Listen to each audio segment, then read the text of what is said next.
Selamat datang di podcast Marhana Series. Pada hari ini kita telah kedatangan tamu spesial. Beliau adalah Bapak Ida Bagus Angapurana Pidana SHMH, selaku dosen di Universitas Mendra Data, dan beliau juga merupakan seorang advokat dan juga seorang penulis buku. Om Swastiastu. Swastiastu. Bagaimana kabarnya hari ini, Bapak? Baik, cek nggih. Pada hari ini kita akan berbincang-bincang sedikit mengenai hukum agraria. Baik, untuk pertanyaan yang pertama, saat ini sedang heboh-hebohnya berita mengenai pengerukan bukit di Kabupaten Kelungkung yang mulai meresahkan warga. Pengerukan tersebut beralasan dengan penataan lahan. Nah, bagaimana tanggapan Bapak mengenai hal ini kalau kita lihat dari faktor hukum? Baik, kalau kita tinjau dari faktor hukum, tentunya dalam hukum itu ada proses hukum yang disebut dengan proses hukum. Nah, dalam proses hukum itu sendiri tentu harus adanya proses penyelidikan, penyidikan di kepolisian. Nah, di situ dalam proses penyelidikan itu sendiri akan ditentukan aspek-aspek pidana dari pengerukan lahan tersebut. Apakah ditemukan aspek pidana dalam pengerukan lahan tersebut, apakah tidak, demikian. Jadi tentunya kalau kita melihat dari pengerukan lahan, kita bisa melihat dari dugaan-dugaan sementara. Jadi kalau kita lihat apakah tanah dari bukit itu adalah milik pribadi, dari masyarakat pribadi, ataukah ini kawasan hutan lindung. Nah, ini tentunya. Jadi kalau tanah tersebut merupakan kawasan hutan lindung, nah ini bisa terkena ya undang-undang perlindungan terhadap hutan lindung, pengerusakan hutan lindung. Pengerusakan bukit ini juga termasuk dari pengerusakan lingkungan yang ancaman hukumannya cukup berat, bisa sampai 15 tahun penjara dan ada denda tentunya di situ. Dan tentunya kalau di sana bukit tersebut juga dia merupakan digunakan untuk kepentingan pribadi yang menguntungkan pengusaha dan juga pemerintah di sini, karena ada dana, misalnya tanah tersebut digunakan untuk proyek pemerintah misalnya, padahal proyek tersebut juga sudah merupakan ada anggaran tersendiri, tapi ternyata mengambil secara gratis di sebuah bukit pengerukannya. Nah, ini bisa menjadi suatu tindak pidana korupsi kalau itu diselidiki lebih lanjut. Nah, ini kan baru dugaan sementara. Untuk itu proses penyelidikan terlebih dahulu apakah ada atau tidak. Namun apabila tanah tersebut yang di bukit itu merupakan tanah pribadi dari masyarakat, nah ini jadi ini pun harus dilihat terlebih dahulu apakah izinnya sudah lengkap apa tidak. Nah, ini yang kemarin kita baca bahwa izinnya itu masih belum ada izin lengkap, terutama warga yang masih memprotes terkait pengerukan lahan tersebut. Sementara dalam Undang-Undang Cipta Kerja itu sendiri telah diatur bahwa ketika kita melakukan pengerukan lahan atau lingkungan, tentunya di situ harus ada izin dari masyarakat sekitar. Jadi harus ada izin dari masyarakat sekitar baru kemudian bisa dilakukan pengerukan. Nah, izinnya berarti ketika sudah ada izin dari masyarakat sekitar baru bisa dilakukan proses tersebut. Nah, untuk izin lingkungan tersebut ya sekarang sudah ada Undang-Undang Cipta Kerja, ya Undang-Undang Omnibus Law yang mengatur bahwa untuk izin itu ditentukan izin dari pemerintah. Dalam hal ini diatur berarti pemerintah pusat. Harus lengkap izinnya. Itu yang perlu kita lihat secara mendalam terlebih dahulu. Baik, untuk pertanyaan yang selanjutnya, jumlah populasi di Indonesia semakin bertambah tiap tahunnya. Begitu juga di Bali. Tercatat di Dukcapil, jumlah populasi di Bali pada tahun 2021 sebanyak 4,27 juta jiwa. Dan akan diperkirakan akan terus meningkat seiring berjalannya waktu. Hal ini tentu akan menimbulkan permasalahan di kemudian hari jika suatu saat nanti jumlah populasi di Bali tidak terkontrol lagi atau overpopulation, maka akan terjadi alih fungsi lahan, khususnya persawahan yang dijadikan kompleks perumahan, di mana alih fungsi ini akan mengakibatkan penurunan hasil panen dan juga permasalahan lingkungan. Bagaimana menurut Bapak mengenai hal ini dan apakah ada solusi yang bisa Bapak berikan untuk mencegah hal ini terjadi? Baik, ini kita tentunya ketika berbicara masalah overpopulation dari masyarakat, dari society, kita melihat bahwa pemerintah harus mengeluarkan solusi-solusi yang memang inovatif dan kreatif. Selama ini mungkin banyak pemerintah ketika disebutkan seperti itu ya solusi yang dari berapa tahun-tahun sebelumnya yang menggencarkan program keluarga berencana dan sebagainya. Nah, menurut pandangan saya secara pribadi itu salah, keliru, karena itu tidak menyelesaikan masalah. Begitu juga solusi dengan mengketatkan masyarakat untuk membatasi alih fungsi lahan. Nah, itu juga bukan solusi yang kreatif menurut pandangan saya. Karena yang namanya masyarakat di mana tanah tersebut merupakan tanah milik pribadi, sertifikat hak milik, ketika dia tidak memiliki tempat tinggal, ya mau tidak mau dia melakukan alih fungsi lahan. Sawah satu-satunya dia gunakan untuk membangun rumah.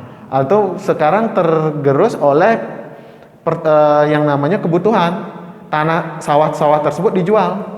Nah, sawah tersebut dijual, ya ketika sawah tersebut dijual, kemudian yang membeli sawah tersebut juga dia tidak punya rumah, kemudian membelilah tanah sawah tersebut, akhirnya mau tidak mau membangun rumah di sana, karena di mana lagi dia harus membangun. Itu pertama. Nah, tapi kalau disebut di sini ada overpopulasi karena pertumbuhan penduduk masyarakat Bali sendiri, itu juga kurang tepat. Karena pertumbuhan masyarakat Bali tidak begitu banyak ya dibandingkan dengan pertumbuhan dari pendatang, maksudnya dari luar Bali yang datang ke Bali. Kalau kita lihat dari demikian, berarti pertumbuhan masyarakat ini bukan masalah pokok yang signifikan. Yang menjadi permasalahan di sini adalah bagaimana kebutuhan itu sendiri agar bisa terpenuhi kepada masyarakat. Nah, bagaimana solusi yang kita tawarkan? Solusi yang kita tawarkan tentunya yang pertama di sini ya kita harus melihat bahwa masyarakat di sini harus mulai dibiasakan dengan untuk memajukan industrialisasinya dia sendiri. Jadi kebutuhan pangan misalnya, kebutuhan pangan kan tidak hanya untuk sawah saja. Jadi untuk masyarakat itu sendiri yang sebelumnya memang bertani, perlahan pasti beralih ke industri. Itu tidak bisa dihindari satu sama lain. Nah, bagaimana masyarakat di sini untuk tercukupi kebutuhan pangan dari wilayah tersebut, tercapainya kemandirian pangan, di mana biar lahan yang sempit itu sendiri mampu memenuhi kebutuhan pangan dengan kemajuan teknologi misalnya. Nah, dengan kemajuan teknologi pangan ya ini sudah harus kita memang fokusnya ke sana sekarang ya. Kalau dulu kita bertani itu 1 tahun sekali panen, gitu kan? Gimana sekarang sudah 3 bulan sekali bisa panen. Nanti bagaimana biar 1 tahun bisa panen? Bagaimana pertanian itu sendiri biar bisa tidak harus menggunakan lahan yang banyak. Jadi dia bisa bertani secara bertingkat. Nah, ini sendiri. Nah, kalau alih fungsi lahan itu sendiri tidak bisa dihindari dari masyarakat yang memiliki sertifikat hak milik, karena kalau kita berbicara sertifikat hak milik itu adalah hak yang paling tertinggi ya, sertifikat hak milik dari sebuah kepemilikan sebuah lahan. Kemudian kita membatasi hak pemilikan itu misalnya dengan perda. Ini ditentukan tanah sawah, ini tanah lingkungan hidup. Jadi aspeknya berbeda-beda. Nah, kemudian dalam prakteknya ternyata masih banyak prosesnya. Bisa dinegosiasikan, yang sebelumnya aspeknya persawahan bisa dirubah menjadi perumahan. Nah, ini menjadi pertanyaan dari masyarakat. Nah, ketika aspek-aspek itu bisa dirubah dengan begitu saja oleh mungkin kepentingan politik atau kepentingan penguasa. Nah, ini tentunya bisa meningkatkan potensi adanya alih fungsi lahan. Nah, untuk itu harus ada pengaturan yang lebih tegas terkait bagaimana biar alih fungsi lahan ini lebih ketat peruntukannya, tidak dengan mudah sekali dilakukan alih fungsi lahan, izin dari perubahan aspek yang sebelumnya aspek persawahan menjadi aspek perumahan. Nah, itu perlu diawasi dengan ketat juga. Kemudian yang paling penting di sini adalah faktor pemerintah. Kenapa faktor pemerintah? Bagaimana mungkin ya sebuah masyarakat ini bisa dihambat? Itu hanya bisa menghambat, tapi tidak bisa menghentikan. Nah, yang kita butuhkan adalah solusi untuk menghentikan itu. Nah, untuk itu pemerintah harus mulai membeli lahan-lahan itu, membeli lahan-lahan yang memang persawahan itu menjadi milik dari pemerintah daerah, dikelola oleh pemerintah daerah atau pemerintah daerah kabupaten atau pemerintah daerah provinsi untuk menjadi sawah. Ketika menjadi sawah itu dihasilkan sawah itu sendiri. Sawah itu sendiri ya itu otomatis ketika hasilnya ya bisa untuk untuk pemerintah daerah. Nah, kita sudah mendengar perusahaan daerah terkait parkir misalnya, kan gitu. Parkir itu menguntungkan bagi pemerintah. Makanya ada perusahaan daerah parkir. Nah, kemudian air mungkin ya ada ya. Kemudian perusahaan-perusahaan daerah lain. Tapi kenapa perusahaan daerah pertanian ini tidak dimajukan? Ya, mulai pemerintah mulai menggalakkan perusahaan-perusahaan daerah pertanian. Tanah-tanah milik pemerintah kan banyak. Tanah-tanah milik pemerintah daerah itu yang digunakan sebagai lahan pertanian sesungguhnya. Nah, ini menjadi problematika serius. Kenapa masyarakat juga mempertanyakan kenapa tanah-tanah pemerintah ini justru disewakan kepada penguasa, kepada swasta. Itu banyak terjadi. Ya, bukan banyak ya, ada ya.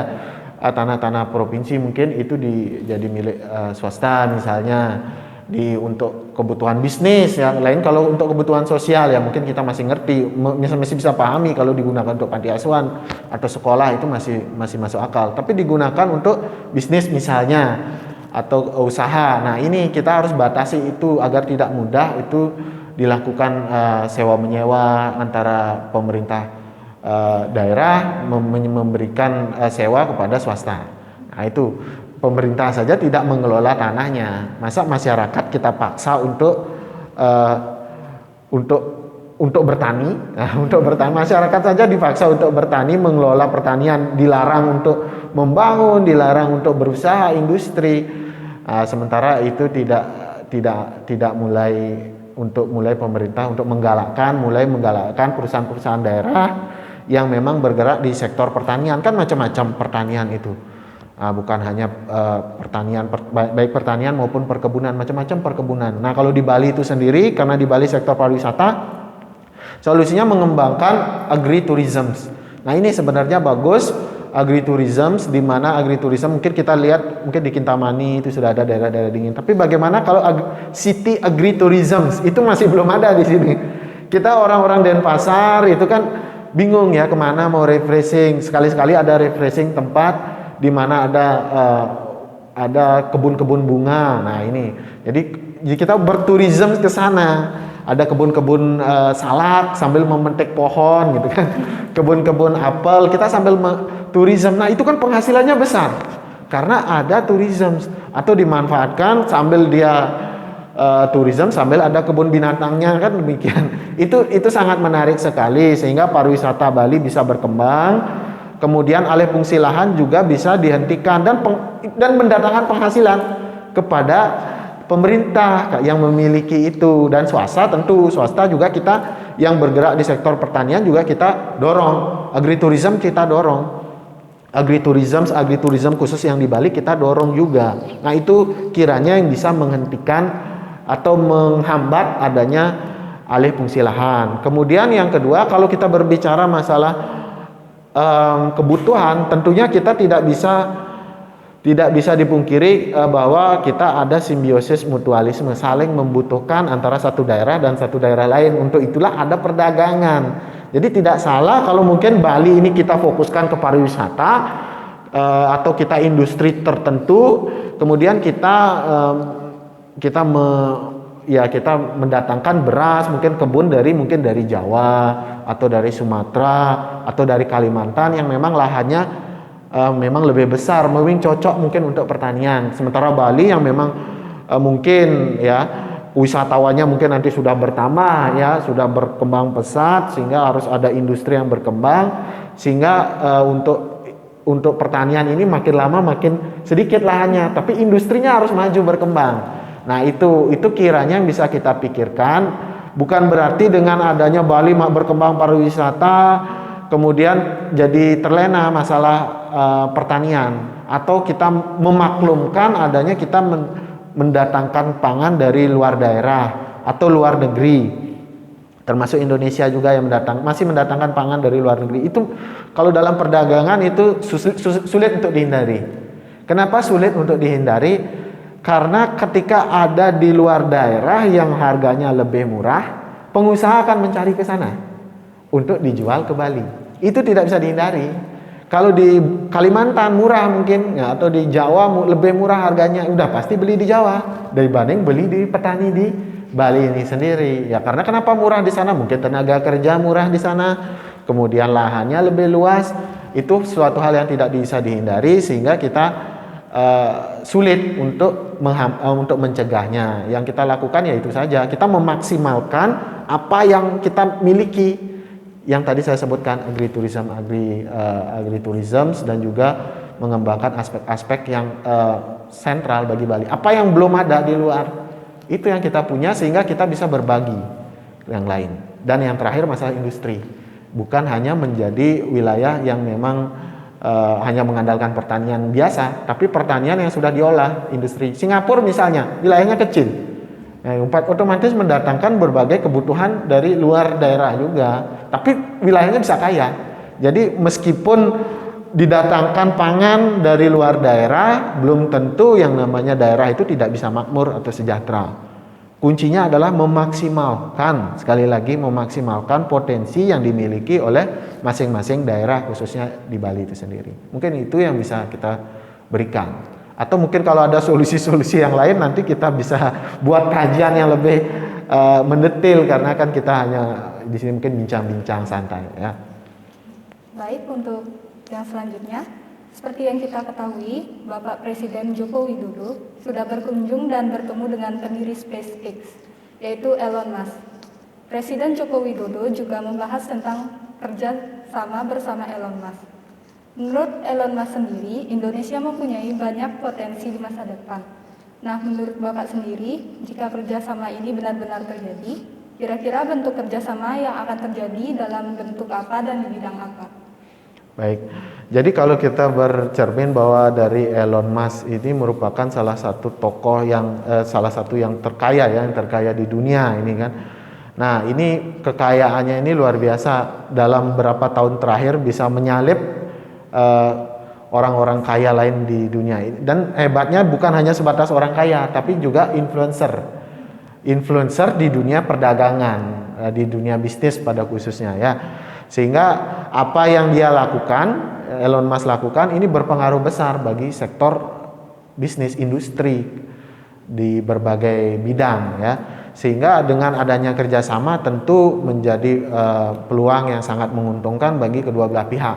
Yang pertama, karena dilihat dari Indonesia merupakan pangsa pasar yang terbesar nomor 4 di dunia ya, setelah Amerika Serikat, Cina, India, Amerika Serikat, Indonesia. Nah, ini tentu potensi Indonesia sangat besar sekali untuk berkembang di masa yang akan datang. Sekarang pun Indonesia sudah menjadi G20, salah satu negara G20, dan juga bahkan menjadi presidensi di G20 itu sendiri. Itu membuktikan bahwa kekuatan Indonesia itu tidak main-main, menjadi kekuatan besar di ekonomi dunia ini sendiri, dengan potensi populasi yang memang nomor 4 di seluruh dunia. Nah, meskipun demikian Indonesia sudah masuk dalam 20 negara besar pengendali ekonomi dunia, hal ini belum maksimal. Sangat belum maksimal, karena kalau kita lihat bahwa ya layaknya Indonesia ini masuk dalam peringkat 5 besar harusnya ya. Peringkat 4 atau peringkat 5 jauh di atas Jerman, Inggris, Prancis. Karena kita lihat dari potensi penduduknya, demografi Indonesia memang strategis. Kerjasama yang dibutuhkan ya kita lihat dari aspek tentunya teknologi yang dibutuhkan oleh Indonesia. Teknologi yang dibutuhkan memajukan teknologi Indonesia sehingga Indonesia ini bisa berkembang dengan lebih pesat, bisa menjadi 5 besar negara-negara dengan ekonomi di dunia ya. Dan tentunya saat ini Indonesia perlu memikirkan aspek-aspek tertentu dalam kerjasama itu. Jadi aspek yang dipikirkan itu aspek ESG ya. ESG itu environment, kemudian sosial dan government. Nah, ini perlu ditingkatkan dalam artian dipikirkan dalam kerjasama itu.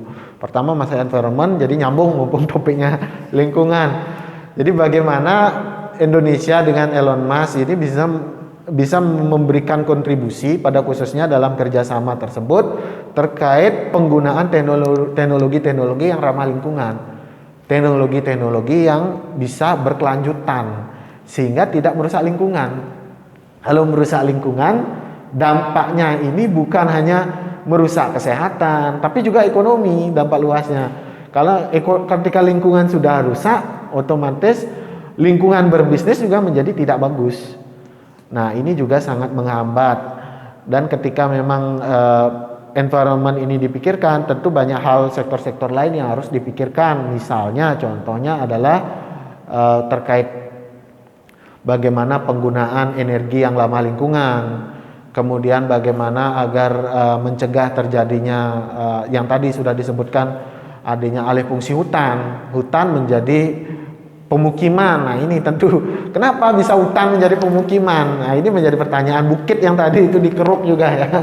Kenapa bukit itu bisa dikeruk? Nah itu kan bukit itu kan merupakan salah satu sumber daya alam yang memang harus dilindungi, sehingga harusnya menjadi milik pemerintah, bukan diswastanisasi, mungkin dijual atau disewakan, sehingga dikeruk dengan sedemikian rupa dengan harga yang murah, disewakan oleh investor kemudian dikeruk. Nah ini kita perlu melihat itu aspeknya, itu sebenarnya yang dikeruk itu milik siapa, itu saja, apakah ini milik pemerintah kemudian disewakan atau milik swasta atau milik pribadi. Ya, milik pribadi yang memang disewakan kepada pihak swasta. Nah ini pula dilihat kenapa bisa disewakan dengan mungkin harganya lebih murah sekali kan gitu. Nah apalagi masalah bukit ya, bukit itu kan ya berdampak yang sangat besar sekali bagi masyarakat, biar tidak terjadi longsor, banjir ya, kalau memang ya lingkungannya dirusak, seperti contohnya bukit yang di Klungkung itu sendiri.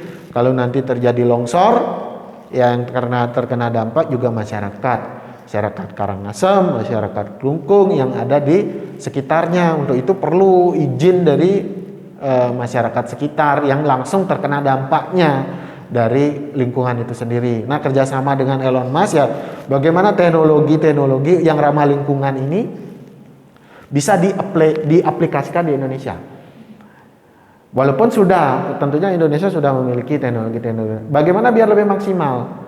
Elon Musk ini bukan sembarang orang, karena salah satu individu yang memang berpengaruh bagi setiap bukan hanya terkaya, tapi mempengaruhi orang-orang kaya yang lain di seluruh dunia. Nah, dengan Indonesia bekerja sama dengan Elon Musk, tentu itu bisa menjadi promosi juga bagi Indonesia, bahwa Indonesia ini ya Indonesia juga bisa memiliki kekuatan strategis di dunia internasional. Kemudian yang kedua masalah sosial, masalah masyarakat. Nah ini kerjasama apa yang bisa menguntungkan masyarakat baik bagi Indonesia pada khususnya, kerjasama apa? Nah kalau Elon Musk kan perusahaan mobil ya, mobil Tesla itu yang memang sedang menjadi salah satu perusahaan unggulan dari Elon Musk. Nah untuk itu bagaimana kerjasama ketika ada perusahaan itu dibangun di Indonesia, bagaimana agar menyerap tenaga kerja dari Indonesia. Ada alih fungsi teknologi, itu yang perlu dipikirkan kerjasamanya, itu perlu. Jadi bagus sekali saya pikir dari Presiden Joko Widodo untuk mengadakan kerjasama dengan Elon Musk, sehingga dengan adanya kerjasama itu sendiri tentunya kita diharapkan mempercepat adanya investasi dari Elon Musk. Dan kalau Elon Musk yang berinvestasi di Indonesia, gencar investasi di Indonesia, ya tentu bukan hanya uang dari Elon Musk saja kita lihat, tapi pengaruhnya bagi Indonesia, investasi di Indonesia itu mencirikan bahwa investasi di Indonesia merupakan aman ya, safety. Jadi kalau orang investor mau menanamkan modal di Indonesia, dilihat apa pertama? Aman nggak investasi di Indonesia? Karena dia mau menanamkan modalnya selama jangka panjang, ya kan? Nah, ketika dia menanamkan modalnya jangka panjang, kalau dilihat aspek keamanan di Indonesia rendah, tentunya investor ini memiliki rasa takut. Saya takut untuk berinvestasi di Indonesia. Nah, kalau takut berinvestasi di Indonesia, jangankan mau investasi. Ya, jadi pasti ketakutan untuk menanamkan modal. Jangankan untuk investasi, berkunjung saja sudah takut. Tapi dengan adanya Elon Musk berinvestasi, ya ini diharapkan ya bukan hanya investasi dari Elon Musk saja, tapi investor-investor dari seluruh dunia ikut menanamkan nanti modalnya di Indonesia, dan juga menjadi ciri khas Indonesia ini negara yang ramah terhadap investor. Dan yang terakhir masalah government, pemerintah. Jadi pemerintah dengan hadirnya Jokowi langsung bertemu dengan Elon Musk, jadi kita membuktikan bahwa pemerintah kita pemerintah yang sangat terbuka dengan adanya investor, fleksibel, bukan pemerintah yang otoriter, anti terhadap investor, Sehingga dengan adanya good corporate government yang ditunjukkan oleh presiden itu dipantau oleh seluruh dunia sekali lagi. Sekali lagi itu dipantau oleh seluruh dunia. Sehingga dengan adanya unsur pemerintah yang baik itu juga akan menarik perhatian investor. Mungkin itu yang bisa kita lihat. Jadi Indonesia masih sangat penting sekali kerjasama ini, baik teknologi dan juga investasi itu tadi, investasi di segala bidang. Sehingga Indonesia ini bisa menjadi negara yang ya bukan hanya masuk G20 tapi menjadi negara nomor 1 di dunia. Itu yang kita harapkan. Ya kalau yang pertama mungkin ada masih banyak kelebihan dan kekurangan. Indonesia punya sumber daya yang melimpah.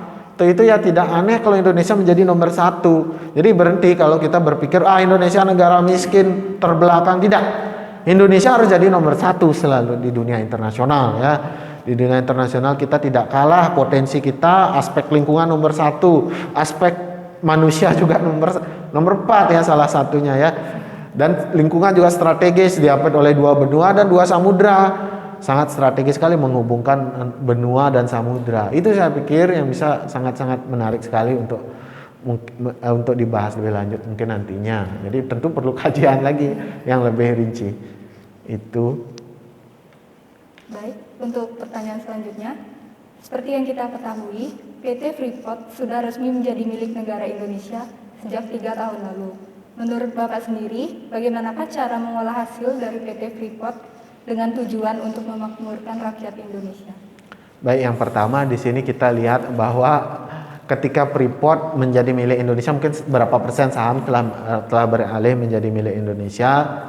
Sekarang kita lihat bagaimana Freeport itu sendiri kalau memang sudah menjadi milik Indonesia, keunggulannya apa? Keunggulannya adalah pusat dari kebijakan itu ada di tangan pemerintah Indonesia. Tapi kalau tidak dilakukan perubahan ya rugi, sangat rugi. Nah, apa yang harus dilakukan? Yang pertama yang melakukan kerjasama.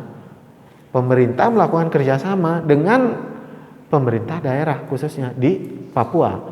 Bentuk perusahaan daerah di Papua yang berkaitan dengan segala lini, misalnya terkait hal-hal yang berhubungan dengan Freeport. Nah, hal itu langsung dikerjasamakan dengan Freeport. Ya kan kita menentukan karena kita pemilik saham mayoritas atau bahkan pemilik yang tadi sudah disebutkan ya, disebut pemilik. Jadi kita memiliki Freeport, kita menentukan kita bekerja sama dengan siapa. Nah, fokuskan bekerja sama dengan pemerintah daerah, perusahaan-perusahaan daerah yang di Papua. Nah, pemerintah pusat membantu adanya pendirian dari perusahaan-perusahaan daerah di Papua itu sendiri untuk memajukan masyarakat di Papua dan kemudian bekerja sama dengan juga elemen-elemen masyarakat. Nah, elemen-elemen masyarakat yang memang langsung memberikan kontribusi, misalnya desa-desa di sana yang perlu ditingkatkan kesejahteraannya. Papua kalau dari segi potensi sebenarnya juga tidak kalah karena memang alamnya juga sangat luar biasa ya. Tapi memang beberapa aspek masih banyak tertinggal. Nah, untuk itu pemerintah di sini perlu meningkatkanlah setidaknya perhatian. Sampai saat ini apakah sudah perhatiannya sudah sangat bagus sekali perhatian dari Presiden Jokowi terhadap masyarakat Papua. Tapi memang membutuhkan waktu proses dan memang tidak bisa hanya dengan kebijakan strategis. Perlu upaya-upaya lain lagi yang harus dipikirkan. Tidak bisa berpuas diri. Sekarang sudah bagus, berarti cukup sampai di sini enggak. Pikirkan next step berikutnya apa untuk melakukan terobosan-terobosan baru di Papua itu sendiri. Yang salah satunya tadi improve partnership dengan antara pemerintah daerah dengan juga Freeport. Dan juga bagaimana untuk memastikan ya ini fungsi pengawasan ya. Pengawasan sekali lagi agar keuntungan Freeport ini tidak dinikmati oleh oknum-oknum pejabat tertentu ya yang ingin menggali keuntungan. Itu harus betul-betul pengawasannya perlu ditingkatkan ya untuk ada mensejahterakan masyarakat. Itu mungkin yang kita pikirkan ya. Jadi agar tidak segelintir orang saja yang merasakan, harus masyarakat luas lebih yang merasakan. Baik, untuk pertanyaan selanjutnya ini mungkin mengenai tentang diri Bapak sendiri. Bagaimana Bapak bisa tertarik dan mendalami hukum? Bisa diceritakan. Jadi kalau kita mendalami hukum, tentunya kita ketika kita mendalami hukum ini adalah salah satu tolak ukur dari kebenaran. Ya, kemarin ada mungkin kalau bukan orang hukum berbicara hukum, Dia bisa saja beropini, berpendapat, itu namanya beropini. Tapi kalau orang hukum berbicara, dia otomatis dia sudah memikirkan aspek-aspek hukumnya, aspek undang-undangnya. Kita melakukan kajian hukum, ya itu yang kita paparkan. Jadi ketika kita berbicara masalah hukum, tentunya ada dalil-dalilnya yang kita bisa berikan. Nah, kenapa tertarik? Ya tentunya dengan kita mengetahui itu tadi, kita bisa memberikan kontribusi yang lebih positif ya kepada masyarakat, pada tentunya negara, bangsa, dan juga pada orang-orang di sekitar, lingkungan sekitar wilayah misalnya Bali, kemudian desa kita sendiri dan keluarga kita tentunya. Ya itu mungkin yang kita pikirkan sehingga bisa tertarik untuk mendalami hukum. Baik, untuk pertanyaan selanjutnya, Bapak juga seorang penulis buku. Apakah Bapak bisa ceritakan awal mula Bapak dalam menulis buku? Jadi yang pertama, kenapa kita menulis buku? Tentunya ketika kita banyak pemikiran ya, banyak pemikiran-pemikiran, ide-ide untuk membangun bangsa, membangun masyarakat. Tapi kita tidak punya jalur untuk melakukan itu. Kan tidak semua. Kalau Bapak mungkin di pemerintah, ya Bapak akan membuat kebijakan-kebijakan atau mengalokasikan anggaran untuk masyarakat. Tapi karena sebagai seorang akademisi yang kita punya hanya pemikiran. Akhirnya dari pemikiran-pemikiran itu sendiri kita coba untuk berkontribusi kepada negara, pada bangsa, kepada masyarakat lewat jalur pendidikan. Itu. Jadi jalur kita pendidikan, untuk itulah kita menuangkan hasil pemikiran kita lewat buku. Jadi nanti sudah ada beberapa buku yang sudah keluar. Nah, dari buku-buku itu sendiri ya semoga bisa bermanfaat nanti untuk masyarakat dan dari kalangan akademis khususnya mahasiswa atau siswa yang tertarik terhadap itu sendiri. Baik, untuk pertanyaan selanjutnya, selama kiprah Bapak menjadi advokat, kasus apa saja yang sudah Bapak tangani dan menurut Bapak sendiri jenis kasus seperti apa yang paling susah untuk dimenangani? Jadi ketika kita kasus ditangani itu sudah macam-macam ya. Pertama kasus perceraian yang lagi marak di Bali. Hak asuh anak itu tentunya yang paling banyak. Kasus sengketa lahan, korupsi, pencurian sudah ditangani. Kemudian penipuan paling banyak. Penipuan, penggelapan,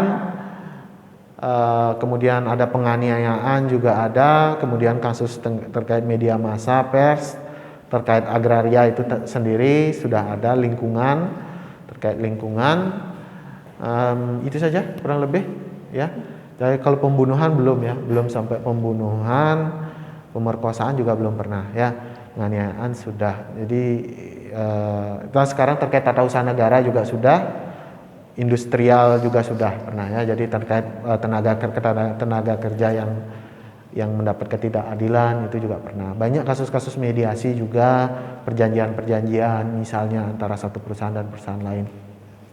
Nah, yang mungkin paling berat itu adalah ketika kita harus kita membela seseorang yang memang dalam posisi yang dia terdesak ya oleh berbagai hal gitu kan. Pertama dia satu segi dia pasti tidak punya biaya. Banyak itu yang tidak punya biaya. Tapi kita harus ya berusaha membantu ya, karena namanya kita sebagai membantu masyarakat, ada dari Beleleng gitu kan, dari Beleleng ada Karangasem, Jembrana itu pernah ya. Jadi kita harus transport bolak-balik ke sana, sementara ya kita untuk membantu. Nah ketika kita membantu ya kita tidak mendapat uang, jangankan uang, kita yang membiayai kebutuhan keluarganya. Itu betul ada sampai kita membiayai dari untuk makan saja sulit, masa kita bakal mencas biaya, sehingga kita memberikan bantuan hukum ya, itu namanya bantuan hukum pada masyarakat kurang mampu. Kita bantu agar masyarakat itu mendapatkan keadilan, dan puji syukur hasilnya luar biasa, bisa mendapatkan hasil yang menggembirakan. Yang sebelumnya ada sampai terusir dari rumahnya itu bisa sampai mendapatkan sertifikatnya kembali. Ada yang terancam pidana 15 tahun sampai bisa bebas. Ada yang terancam pidana 10 tahun sampai bisa bebas. Sampai saat ini ya belum pernah, ya puji syukur yang pidana itu semua berakhir bebas ya. Ada satu yang berakhir hanya hukuman 3 bulan dari 15 tahun 6 bulan.